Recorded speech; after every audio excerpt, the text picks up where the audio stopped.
Welcome to the Landy Peek podcast. I'm your host and friend, Landy Peek, and I am thrilled to have you join me. In each episode, we will explore what makes life truly fulfilling: happiness, deep connections, and self-discovery. Together, we'll uncover that happiness is not a destination, but a way of living. Now, let's dive into today's episode.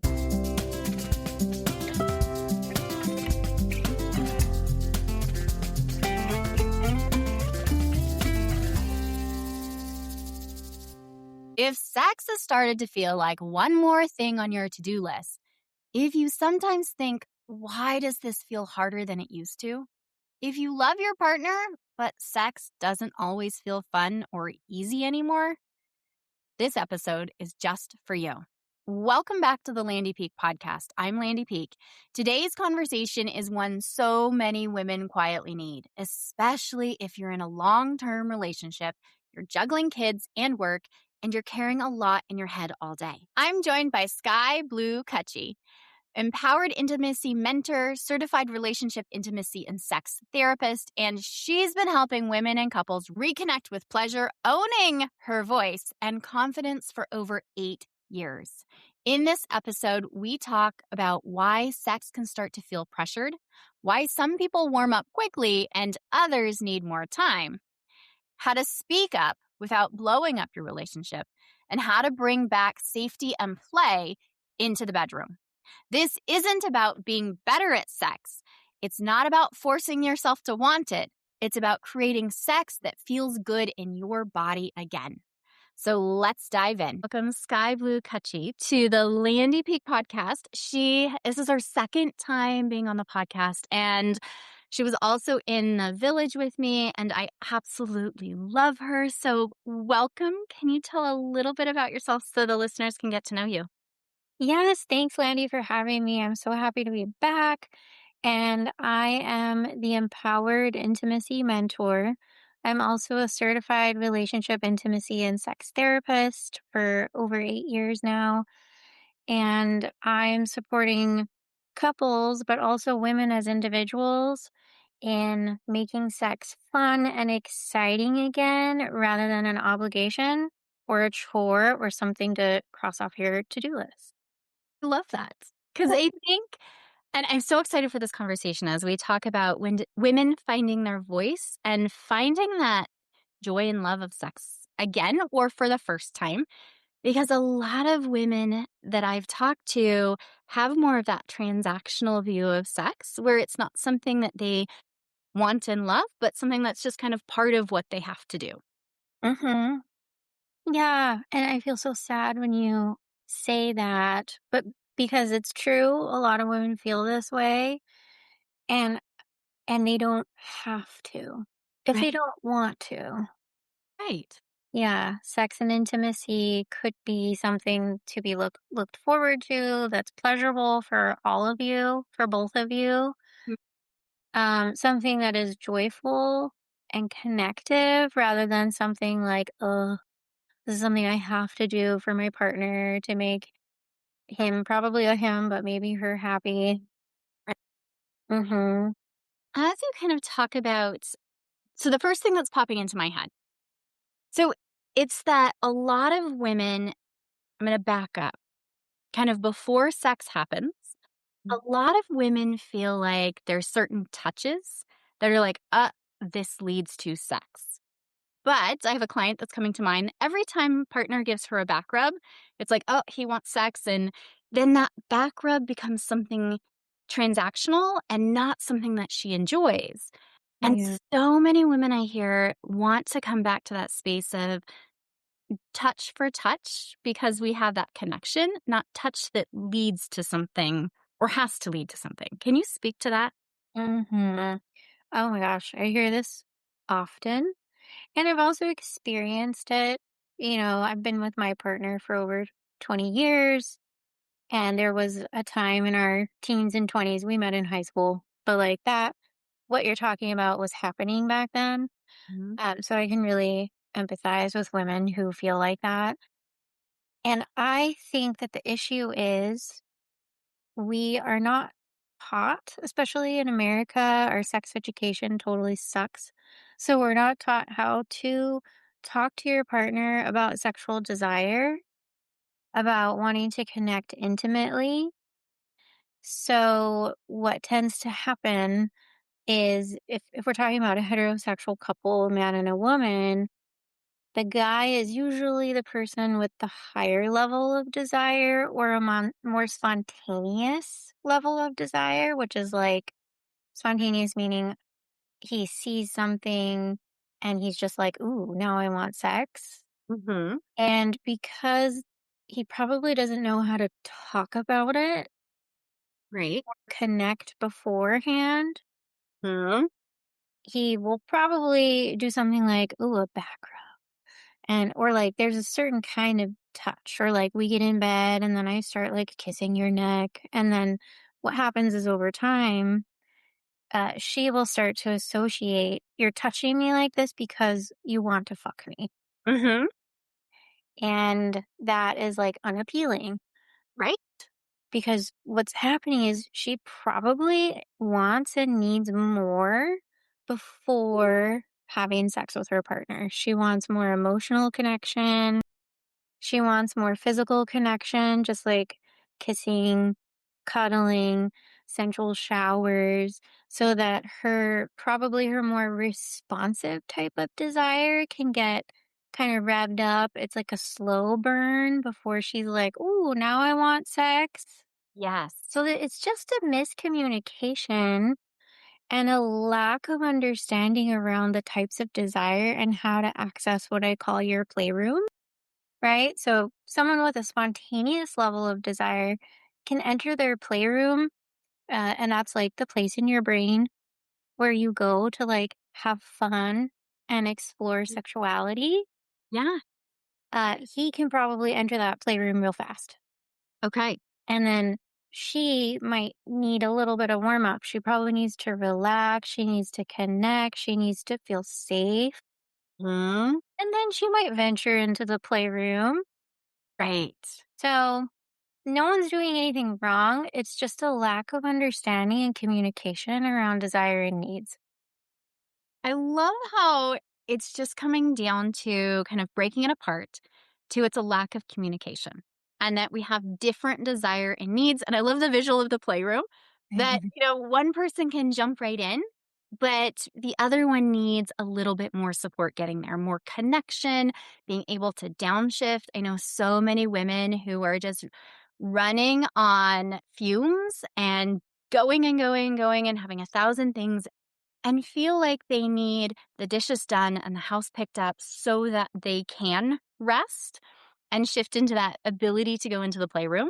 And when everything else is kind of buzzing around, and especially moms who are constantly touched out, having that extra touch without the kind of de stressing really does feel um, yucky instead of something good. Yeah. Yeah, that totally makes sense. And this is so complicated. So everything I'm saying is like really simplifying things. But when you talk about like moms being touched out or just women having all this mental load, Mm, taking care of the home, taking care of the kids, maybe you work as well. There's so much shit on your mind. Um, that and if you have a more responsive level of desire, which means it's like a slow burn right. into your playroom, you need to like I said, you need to relax, feel safe, feel connected. And then maybe you're like, okay, I can peek into the playroom now. And there's nothing wrong with that. It's just maybe how you are. These things need to be addressed, like intentionally addressed Huh? if you want to get into your playroom with your partner. Right. So, as a woman who's like, okay, so just a boob grab when we go, climb into bed is not going to do it for me. Yeah. How do we have that conversation? Because sometimes it feels like, oh my gosh, this is going to make things sticky and icky. And I just don't have the energy to have the fight or whatever is going to come up that tends to like come up as soon as we talk about things. how do we start getting our voice and doing it in a way that maintains that relationship? That's a great question. And again, it's not a simple light switch, that you just turn on and off. I do Mhm. understand and I empathize with if you're feeling anxious about it, Mhm. because I think most women have been conditioned to be uber people pleasers, Right? which I was raised that way. I Mhm. was taught that everyone else's needs were more important than my own. Mhm. And when I got into a romantic relationship, I didn't want to say what I wanted. It was always, well, what do you want? You want to do? You want to have sex now? Okay, I guess I'll do that too. Mhm. It was rarely about what do I want and what do I need. So I think for a lot of women, that comes up in the moment that you're describing. So, first of all, I think you just got to sit with that for a moment. Like, why are you feeling so hesitant to use your voice? Mhm. Where does that come from for you? Right. And just having that understanding is important. And then also realizing like this is a consent issue. Mhm. This is really important. Right. So we all have the right to say, yes, I want something. No, I don't. Or maybe later, if you actually mean maybe later. Right. And if you're not using your voice in those ways, you're not actually having a healthy consent practice within yourself or within your relationship. Ooh, yeah. And there's like, that's a huge issue It is a huge for everybody involved. yes. And a lot of us aren't seeing it as a consent issue. And I'm really glad you brought that in. Yeah. I think this is so important because if we're breaking our own consent, so for example, if we're just having sex because our partner wants to and we're like, oh, just get it over with, you are breaking your own consent. Mhm. And Right. that means you're breaking your own trust. Mhm. And then your body's going to respond Huh? and it's going to be like, ugh, I really don't like this now. But if you keep doing that over and over and over, what can happen is you can feel repelled by touch. You Yes. can like, I just want to avoid all intimacy because Mhm. you're not feeling safe. Like your body and your nervous system will not feel safe if you do not have a strong consent practice and trust within yourself. That's really big. And I think so many women have learned to kind of dial down our own kind of interoception, like the sensations and feelings inside. And we're not seeing it as not consent. We're seeing it or not honoring our own consent. We're seeing it as, well, I'm just pushing through, just like we've done in the workplace or in school, right? I'm hungry, but I'm just going to push through. I'm tired, but I'm still going to push through. I don't really want sex, but I'm still going to push through. And we've Mhm. taken this kind of mindset around, I'm going to turn down my own needs and then just push through. But Yeah. really bringing kind of that consent idea. It's like this pause of like, this feels bigger. It is big. It is. It is big. And I know that was a little deep, but But I think that is like the root thing coming up there for most people. mm, That you need to recognize as because it's so important. right. And like you said, if you're pushing your own needs aside, how could sex and intimacy ever be something that you actually enjoy and look forward to if you're constantly just bearing it? Absolutely. Yeah. And that makes so much sense. And we want to enjoy it. Mhm. It should be something that it's like, this is a fun part of life. And for I think a lot of women, it's just something to check off or that we have to do to kind of be in that relationship. Yeah. So, if we're finding ourselves in that spot, what can we do to start really leaning in and using our own voice, finding our own voice? Hmm. Well, it starts on the inside. You know, Mhm. you have to give yourself permission to use your voice. And if it's been years and years of not doing that, it's gonna probably feel really hard or scary, Mhm. or like you said, like you're scared of like causing a fight or something like that. Right. And I was terrified when I first started using my voice in my relationship. I would literally like shake and I would get sweaty. I was so scared of his reaction. But there was a part of me that was like, I deserve this. I deserve to be heard.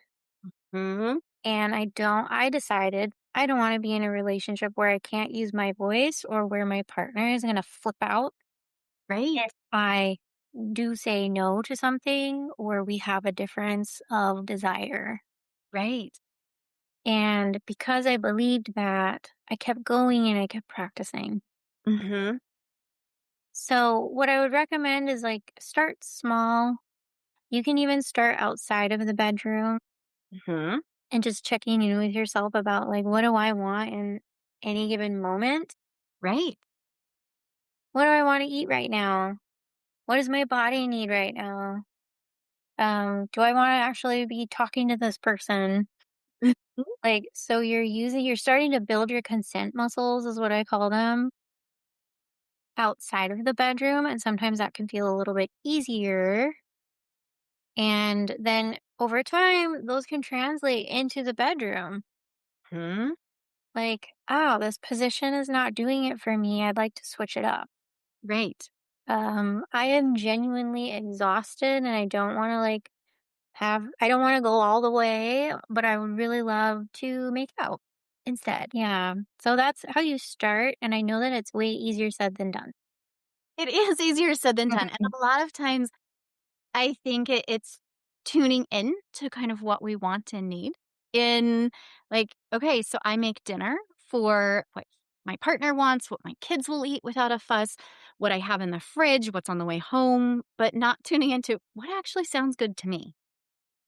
And starting those simple things simple, not so simple, but starting that conscious awareness of factoring me into the equation, not just me as an afterthought. Oh, I yeah. love how you're starting there and then say, let's bring it to the bedroom. Not let's bring it to the bedroom when it feels really, really big and overwhelming. Oh, absolutely. You don't want to jump in the deep end. That is scary and that might really put you off of of trying to use your voice. So I do recommend starting small and turning your eye inwards is what I call it. Like, what do I want? And you're working your muscles. Your what do I want muscles. Absolutely. Yeah. And even in the example that you gave of like, I'm driving home from work and I'm thinking about how I'm going to cook for 5 people. Mhm. Maybe is this a moment that you could be like, hey, partner, I can't do this tonight. I need you to do this. I need Absolutely. you to take control of the dinner tonight because I need to take a bath. Right? Yeah. Yes.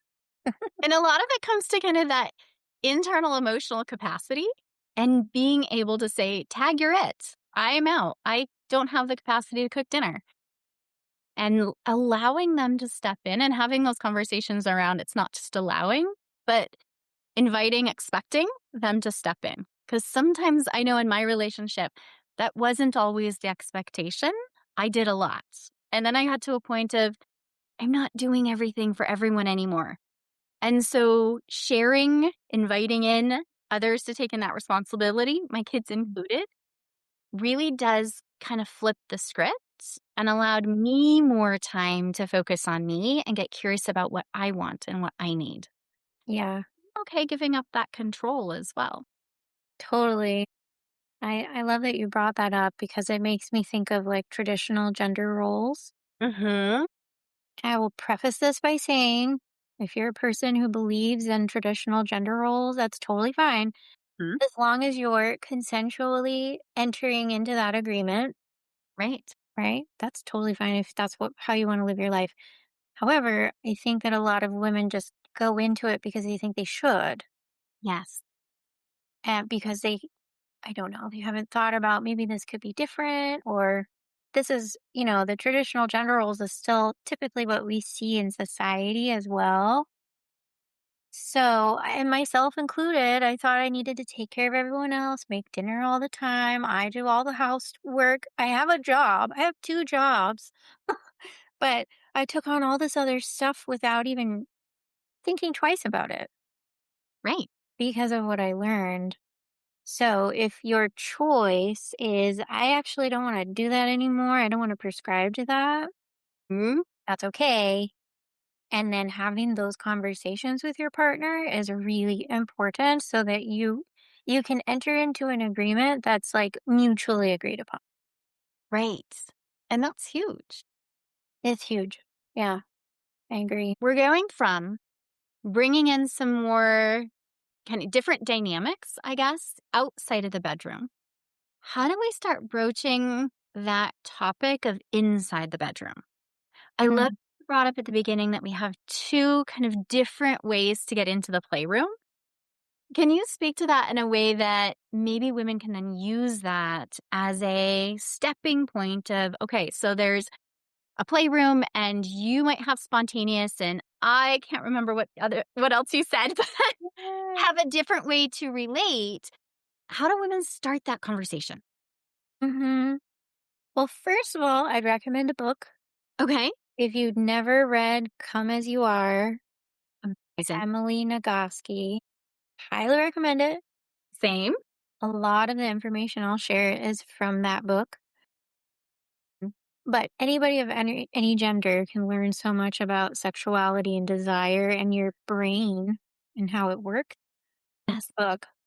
But I'll try to kind of make it as simple as possible. So the responsive desire, which is that other type, most women, all probably 80% of us, are more responsive. Mhm. So you can think about it like this: spontaneous desire is like a lighter, like you're going to light a cigarette. Mhm.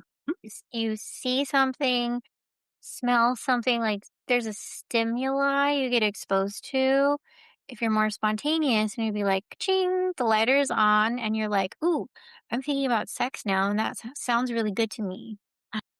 So you enter into your playroom pretty fast, pretty Great. quickly. The responsive desire is different.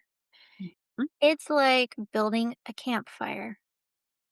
So if you've never done that, you need like little kindling first, like dry grass, and you get like a little bit of smoke going, Uh-huh. and tiny sticks, and the flame grows, and then bigger sticks, and the flame gets a little bigger. So Uh-huh. you're slowly building the flame, and it grows and grows. Right. So it's like a slow burn, is what I call it. Mhm. So what that means in real life is um, most women want to feel relaxed. So Mhm. how do you do that? You you got to get curious about what this means for you, but does that mean the dishes do need to be done? Mhm. Dogs have gone out, Mhm. the kids are taken care of, whatever that means. They're fed, they're with the babysitter, whatever, they're sleeping. Right. Okay, now I can kind of relax, start to relax. Mhm. And then what you want to do is what I call a bridging activity to go from doing mode to being more open to like intimacy mode. Right. So that might mean I'm going to like wash my face and change my clothes and put on something that makes me feel good in my body. Mhm. That might mean we are going to do massages with each other, Right. maybe take a central shower together. That's my favorite. I Same. love that one. Huh? Yeah, so you do an activity that's purposely there to help you go from doing mode to like relaxing and like receiving mode. Yes. And that activity might take a while. Like, right? It might not be like 5 minutes of massages and I'm ready to go. It might be, I want to like have dinner and chat with you for a while. And then we have like a 30-minute shower and then a little bit of massage. And then, like, okay, now I'm in my playroom Mhm. and I'm ready for like something more sexy. So your flame is like building and building and building until your brain goes, "Ooh, I kind of like this," and then your body will start to respond with more arousal. Mhm. Does that make sense? It makes complete sense. And I love the fire analogy Mhm. because you can see it kind of building, and it's not like you're gonna throw a match and it's gonna go whoosh all the way up. No.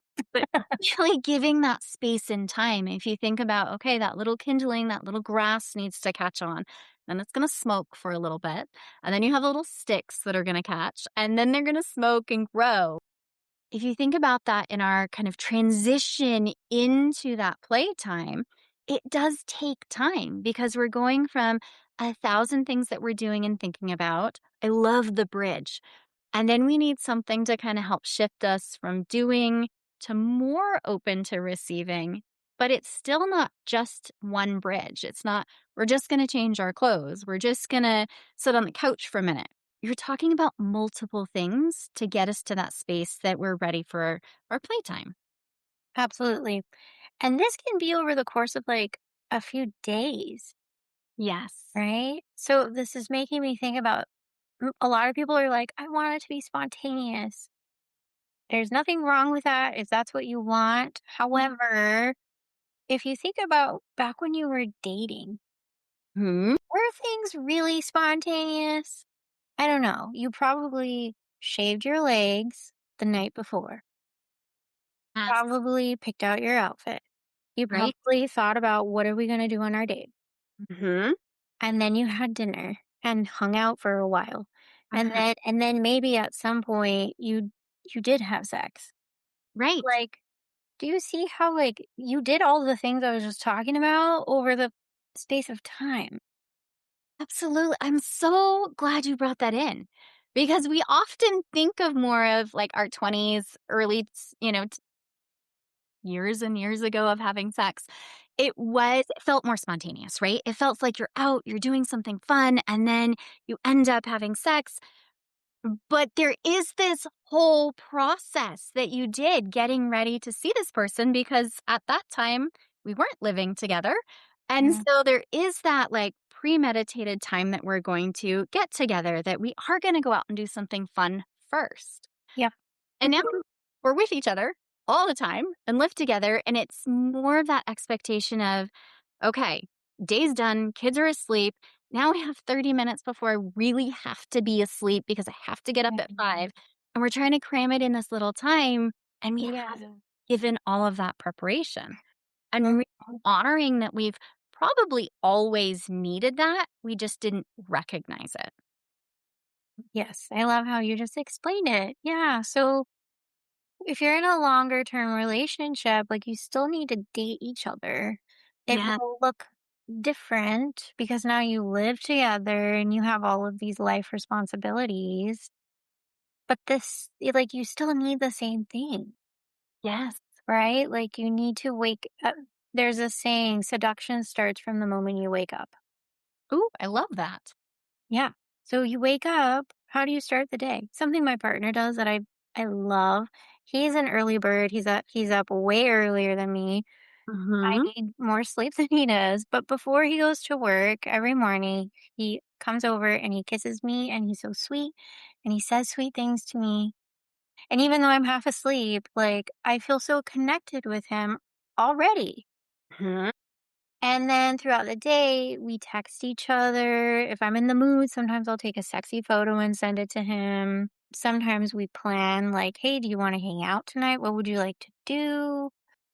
So we're constantly kind of back and forth, checking in emotionally. Maybe there's a sexy thing here or there. We're talking about how we want to connect later. Hmm. And then we do talk about sex pretty often. Yes. And it's not like porn, but Right. like, "Hey, I really wanna make out with you tonight. Like, Right. would you like that too?" So it's a constant thing, and I'm not saying you have to do that, but it is from the moment you wake up, every little choice of how am I gonna connect with my partner, make them feel seen, safe, heard, loved, know that I desire them. Like, we can make so many little choices throughout the day to do that.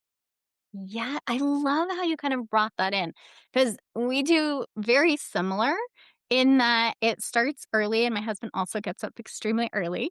Yeah. But it's, just the good morning kind of, hug and kiss, and then we do text throughout the day, whether it's emojis and, things like, just sometimes plain say, "I wanna have sex tonight."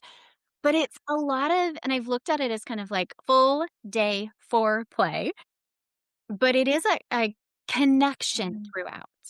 Mhm. And, when we get home, things are bustling, but it's still taking moments to hug, to kiss, in the kitchen, to dance a little bit if we're getting ready for dinner. A lot of different opportunities to connect where it's not just overtly sexual, Mm. but sometimes it is. But it's not if we're cooking dinner and nobody's in the kitchen and it, does get to be a little bit more, it's not leading to anything because we still have to get dinner on the table and we have kids. And so it's not that expectation of I'm touching in a certain way and we're going to have sex right away. It is kind of that buildup. And then by the time the kids get to sleep, and I have to have kids asleep before I can downshift anytime. It's like if I know they're awake, I'm still partly awake, like partly, ready to anticipate needs or whatever needs to come up. But it is then I need some space and time. Okay, they're asleep. We're going to like downshift. I'm going to read. We're going to watch TV.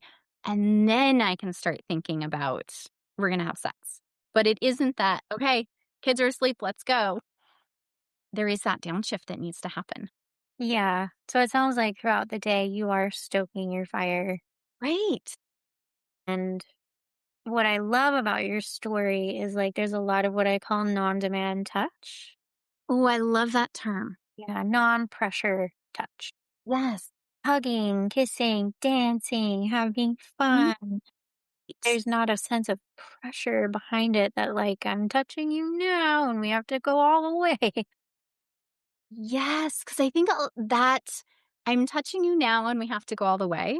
I've heard Mm, from a lot of women that I know is part of that relationship. It's like, okay, it's on and there isn't that kind of fun. I want to be touched and loved. That's missing from a lot of relationships. It's touch for sexual touch, but not all this fun stuff in between. I think that's true. And when we feel pressure, it's Mhm. literally like dumping water on the fire. Ooh, yes. It's gone. The desire usually just like fizzles out. Right. Pressure is not good. Yeah. Yeah, it creates a lot of anxiety. What can we do for ourselves to kind of shift so if we're feeling we only have demand touch and not non demand touch, and we Mm. want more of that, how do we broach that topic? Well, we got to talk about it.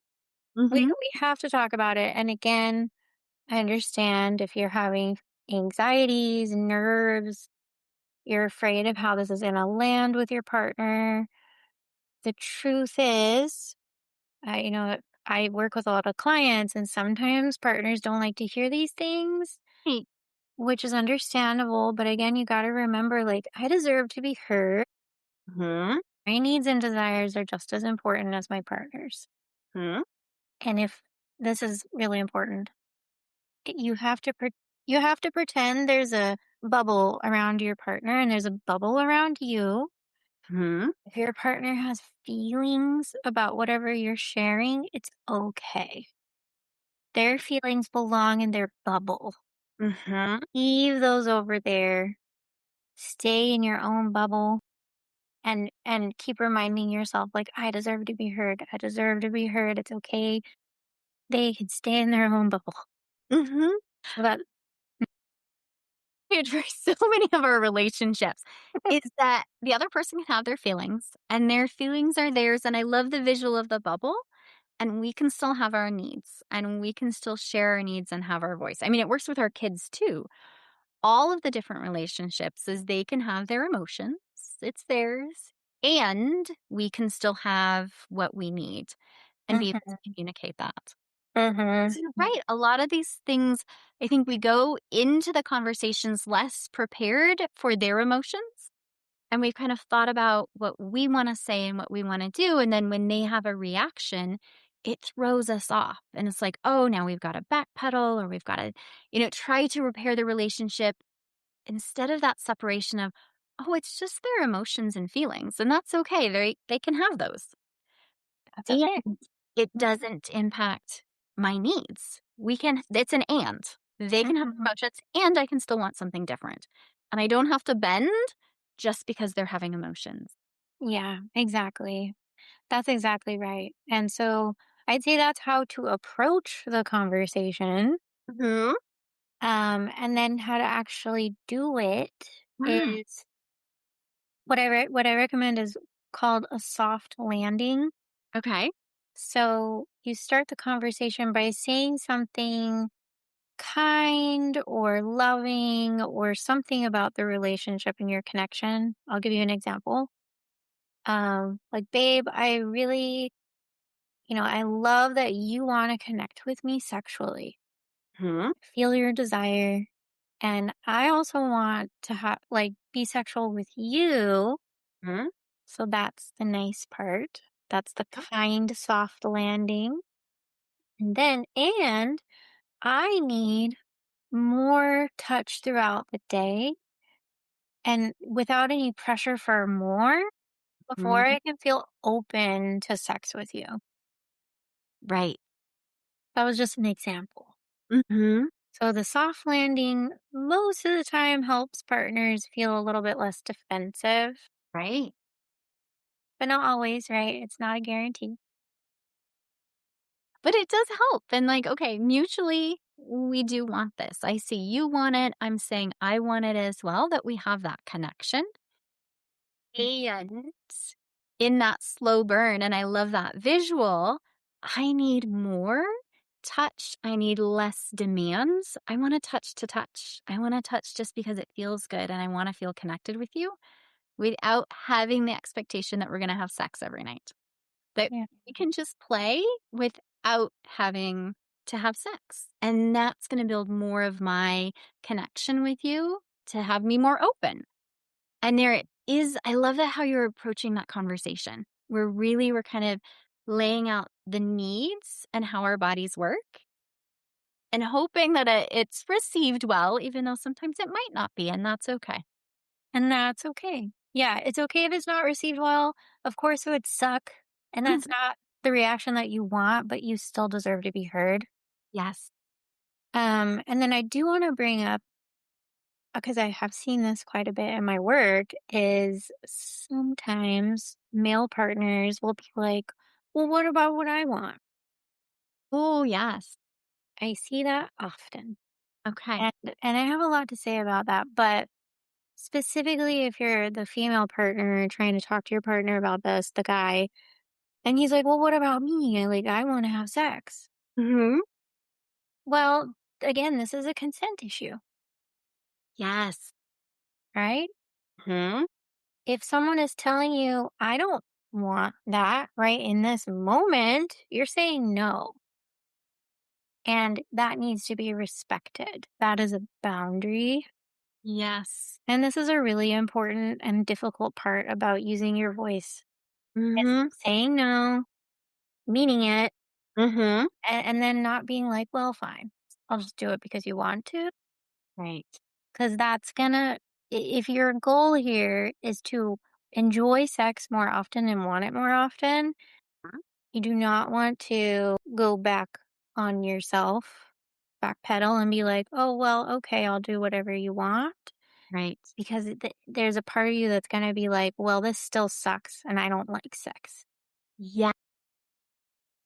It's really honoring kind of that honoring ourself, honoring that consent, honoring our ick factor, because we do start to kind of connect that. If you're overriding your own needs and wants because they want to, because they say, well, what about my needs? And you're like, oh, well, it's part of marriage or part of a relationship. You're overriding yourself. And then you're setting yourself up to not like Yeah. that versus honoring yourself and they'll be fine. They well, be also out of hand. But really, being able to say, okay, I understand and hear that you want it, but I don't. And it takes two to tango. And so if you don't want it and I do, we're still not going to have it because it takes two to tango. And so Yeah, really honoring our own needs and wants as much as we honor theirs. absolutely. Goes both ways. It does. Yeah. And you can let your partner listen to this part if he's a dude. I'll tell him if he can respect your no and Mhm, not pressure you, mhm. well, like consistently, not just the one time, but Right. like always Yeah. respect your no and respect your boundary. He is going to start to get more of what he wants. 100%. Absolutely. Yes. The difference in my partner's eyes sex life now versus in the past, where we have more open conversations about different things, where we can have those full days of foreplay. Our sex life is a lot hotter now than it was in our 20s. And so, yes, you will get more of what you want, but it's respecting those boundaries and it's respecting how the different bodies work. And we do need more of a slow burn. And if we're not in the mood, we're not in the mood. 100%. And what happens is when a partner starts to respect your no and your boundaries and they go, oh, okay, no problem. Like, I've got it. I've got a hand, or like maybe tomorrow or whatever. And what happens is you start to feel safe Yes. and you're like, oh my gosh, there's no more pressure. Yeah. And when you start to consistently trust that there's no pressure, Mhm. your body starts to get more curious. Like, Yeah. oh, okay, there's no more pressure. I feel free. I feel safe. And like now I can actually explore what I Mhm. do want. And then you're more likely to say yes to things that you want to play with. Right. This is such an important conversation. Yeah, I think so. And these are things that I say over and over and over again. And I wish more people and more women could hear it because I think so many relationships would be so much happier, Yeah. so much more content, and more fun Uh-huh. if they could apply these things. Absolutely. And the safety within the relationship, I think, is so key. Because you're right, the more safe that we feel, the more open we are to different play and deeper connection. Because we're not guarding ourselves or guarding our feelings or emotions or our needs. We can just be a lot more open with it. Yeah, for sure. And then my last thought on this is we each as an individual, we are responsible for our own orgasms.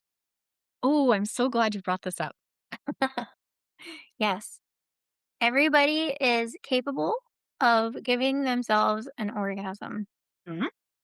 So take that pressure off of your partner as well, Yeah. right? Just because you're having sex doesn't mean your partner owes you an orgasm, doesn't mean you owe them one. Mhm. Take that completely off the table. And that's another way to take pressure off and relieve a lot of anxiety. Okay. Talk more about that. Well, I hear people feel pressured Mhm. to give orgasms. If your partner's like, well, what about me? And what about my needs? Mhm. I want to come. It's like, well, Right. you go do that. Go do that. You can make yourself go do that. Like, if sex is goal oriented, meaning if you think about sex and it means penetrative sex and orgasms, which by the way, penetrative sex most of the time is not that great for women Right. on its own. It's like 60% of women can't orgasm without 80, clitoral. 80, Is it 80? 80%. Mm-hmm. 80% of women cannot orgasm without clitoral stimulation. So Yeah. just penetration's not going to do it for you. It's not going to do it for you. But Mhm. if you think that's what sex is about, if sex is penetration Mhm. and him having an orgasm, that does have nothing to do with you. Right. That's not fun for you. Right. So if we can change the paradigm, Okay. Sex about connection Hmm. and pleasure. Ooh, Connection and pleasure, which that can mean whatever you want it to mean. right. So if you take those goals off the table and you're just like, I want to connect with you and I want to feel good with you, that could mean a lot of different things. And Yes, there's no right or wrong answer, but I bet it would feel a lot more freeing. absolutely. Oh my gosh, this is so important. As we come to a close, is there anything else that you would like the listener to know? Oh, if you're listening to what I'm saying and you're like, oh my gosh, this is cool, but really scary, like I could never do that, or I don't know how to do that, like it's okay. I think a lot of women might be in that position, and I definitely was, Mhm. even 10, 15 years ago. Right. So I understand there's a lot of social conditioning that we need to rewire and rewrite Mhm. to get to a place of empowerment, but it's absolutely doable. Okay. You can do it. You deserve to do it. There's folks out there like myself who are trained in this to help you get Mhm. there, to help you and your partner get to a place of like fun and excitement and empowerment in the bedroom. Nice. Yeah. And I know there are people that really want to continue the conversation with you because they're like, yes, yes, I need this, but I'm scared and I don't know how. Can you share? Because I know you have a membership. Can you share Mm.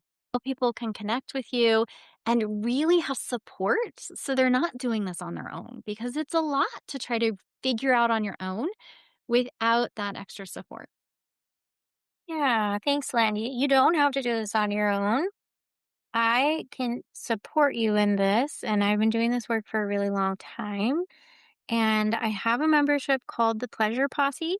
Hmm. It is really everything that we talked about today, I've packaged into the membership, into the Pleasure Posse community. Hmm. And inside we have, I have all the material that we covered today, but it's very bite sized, so you can consume it on your own time, at your own pace. We Hmm. also do bi-weekly live coaching calls, so I'm there live to support you in what's going well, what feels hard, anything that you want. Nothing is taboo, nothing is off the table.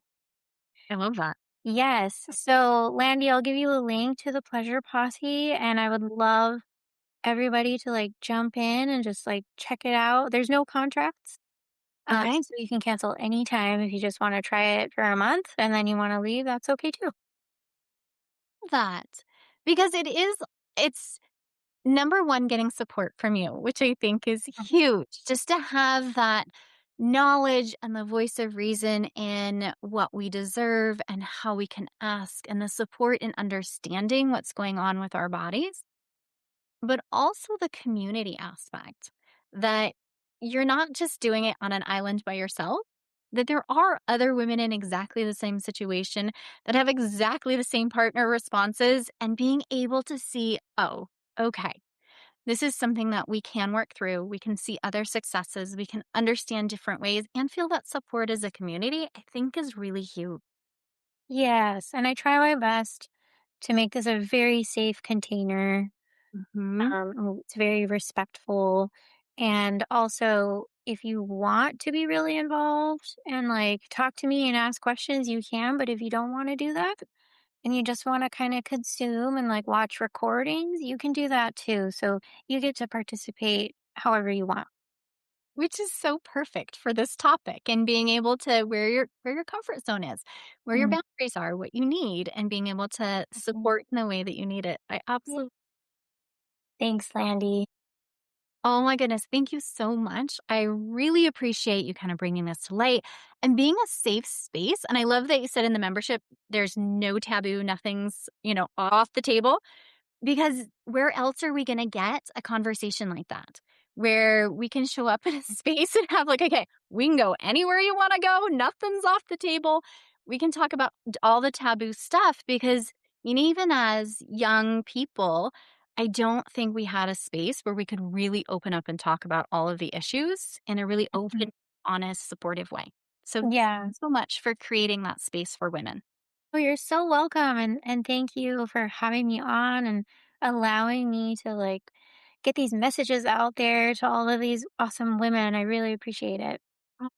What an incredible conversation. If sex has felt confusing, heavy, or quietly disappointing, I want you to know you're not alone. And you're not the only one who has wondered, is this just how it is now? It doesn't have to be. What I hope you're taking from this conversation is that wanting safety, wanting time, wanting touch that isn't leading somewhere, that's not being high maintenance, that's being human. And when you start to honor what actually feels good to you, sex shifts, connection shifts, and honestly, the whole dynamic of your relationship shifts.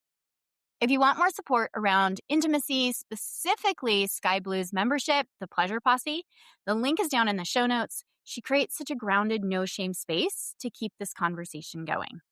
And if you're realizing that by the end of the day, you are just depleted, that your body has been on all day long, that it's hard to switch gears, that you're snappier than you want to be, that's exactly why I created Stress Rewritten. Because our nervous systems are what are driving our stress response, our ability to relax and enjoy pleasure, sex. And a nervous system that never fully powers down is a nervous system that doesn't allow you to enjoy sex the way you want. So Stress Rewritten is a private audio experience, and you can listen to it on your own time. No homework, no logging in, no trying harder, just something that helps your body stop racing in the moment so connection can actually feel possible again. If you're struggling with sex, I think nervous system and talking about intimacy and more support in the Pleasure Posse, Stress Rewritten and the Pleasure Posse go hand in hand. The link is down in the show notes. And I want to say I'm so glad that you showed up today, that you pressed play, that you did something good for you, and not just for you, but for your relationship. Because you taking that time, honoring what your needs are, is what's going to change your life. I'm grateful that you're here, that you're listening, and I'm just so grateful that you are part of my life. I want to wish you all the happiness that today can bring, and I'll talk to you on the next episode. Hey, before you go, just a little bit of legal. This podcast is designed for educational purposes only. It is not to replace any expert advice from your doctors, therapists, coaches, or any other professional that you would work with. It's just a chat with a friend, me, where we get curious about ideas, thoughts, and things that are going on in our lives. And as we're talking about friends, if you know someone who would benefit from the conversation today, please share. Because I think the more that we open up these conversations, the more benefit we all get. So until next time, give yourself a big hug from me and stay curious, because that's the fun in this world.